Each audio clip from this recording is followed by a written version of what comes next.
So about 2 months ago, I made one very simple change to my life that helped me learn this, read these, have more energy for my morning gym sessions, think more creatively, and go to bed earlier. And if you just want to know what that was, I'm going to put the time code for it right here so that you can just jump ahead in the video. But if you want to understand why it worked and how you can benefit from the same principle, then we need to talk about boredom. And so in this video, we're going to talk about ways to practice what I like to call intentional boredom, and how one simple rule from this guy can help you stop procrastinating and do more of the things you want to do. But before we can do that, we need to talk about how modern life is precision engineered to eliminate boredom, and why that is probably a bad thing. So right now, you basically never have to be bored. Most of us walk around with a supercomputer in our pocket, and it's linked to an endless supply of games, videos, podcasts, and other people's opinions that mean we've always got something to entertain us. But there are two big problems here. First, never being bored cuts down on our opportunities to make creative connections and come up with good ideas. Everyone's familiar with the idea of shower thoughts, or those new ideas and connections that spring to us in the shower.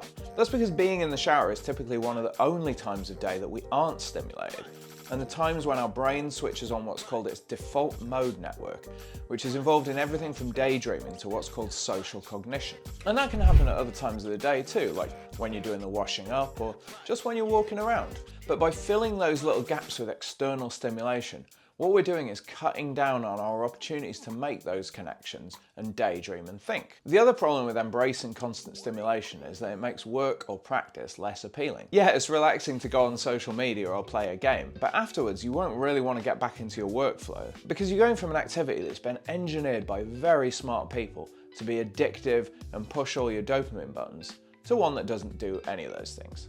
But by being intentionally bored for just a few minutes or so, you'll probably start to miss your work and the stimulation it provides, which makes it much easier to get back into being productive. And this works for almost anything. When you're doing nothing, a lot of things suddenly become a lot more appealing.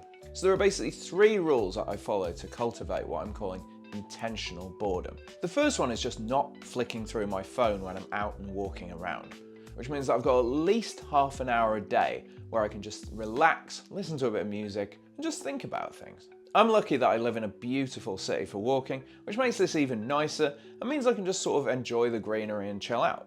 The second rule I follow is the work or nothing rule, which I got from Raymond Chandler. Chandler had kind of an interesting take on the advice a lot of writers give about writing something every day. He doesn't think you should force yourself to write, but he also says that there should be a space of time, say 4 hours at least, when a professional writer doesn't do anything else but write.